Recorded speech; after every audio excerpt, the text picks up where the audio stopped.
আসসালামু আলাইকুম। এখন আসলাম আপনাদের সাথে আমার কিছু আনন্দের মুহূর্ত শেয়ার করার জন্য।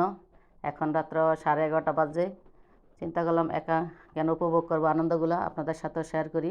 দেখেন আমার ছেলে আমাকে গিফট দিছে। বলে না জানায়, আমি বললাম তুমি না জানায় কেন এগুলো আনছো দেশের থেকে? বলে এটা সারপ্রাইজ। তাই আপনার সাথে শেয়ার করার জন্য চলে আসলাম রাত্রে, এত রাত্রে।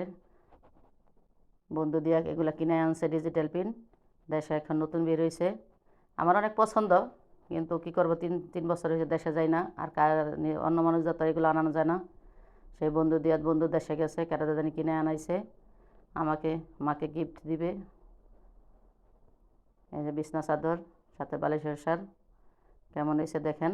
আরও টুকিটাকি জিনিস আছে। আমি তো অবাক হয়ে গেছি, তুমি আমাকে না বলো না একবারও, বললো তার ইয়া থাকে না, মজা থাকে না। বোনে অনেক খুশি, বোনের জন্য পিঙ্ক কালারও আনছে। সে তো অনেক খুশি, লাখ টাকার খুশি।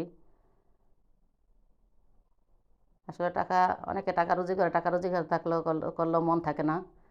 এরকম যেন প্রত্যেকটা ছেলে যেন মারে গিফট দেয়। আসলে ছেলে মেয়েদের ছোটো ছোটো গিফটে বাপ মার কাছে অনেক বড় মনে হয়। লাখ টাকার মতো সমতুল্য। দেখেন বোনে কত খুশি হয়েছে। পিঙ্ক কালার পেয়ে তার পছন্দের জিনিস। ফালায় তো আমার খাড়ি ভেঙে ফেলাইব।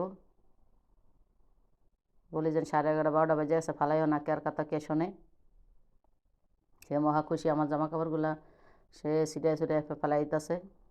তার কাছে কোনো মূল্য নাই, তার কাছে বিছনা চাদরই মূল্য। আর টুকিটাকি জিনিস আছে। ভিডিওটা অনেক বড় হয়ে যাবে তাই টেনে দিছি।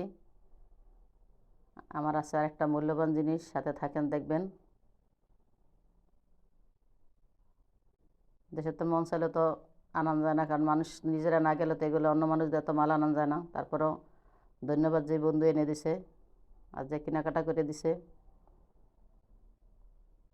আর আমার আছে একটা মূল্যবান জিনিস, কারণ প্যাকেটটা দিতে পারে না, প্যাকেটটা বড় হয়ে যায় দেখা। আমি বলছি যেন আমার এখানে বাক্স আছে, সমস্যা নাই, ছোটো বক্স দিয়ে তো অন্য মানুষের কাছে তো বাক্স দেওয়া যায় না। কেমন হয়েছে? ভবিষ্যতের সম্পদ।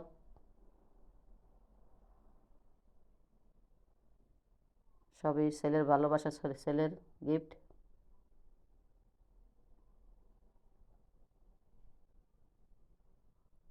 কেমন হয়েছে জানাইবেন, কোনটা বেশি ভালো হয়েছে। এতক্ষণ সাথে থাকার ধন্যবাদ সবাইকে। আল্লাহ হাফেজ।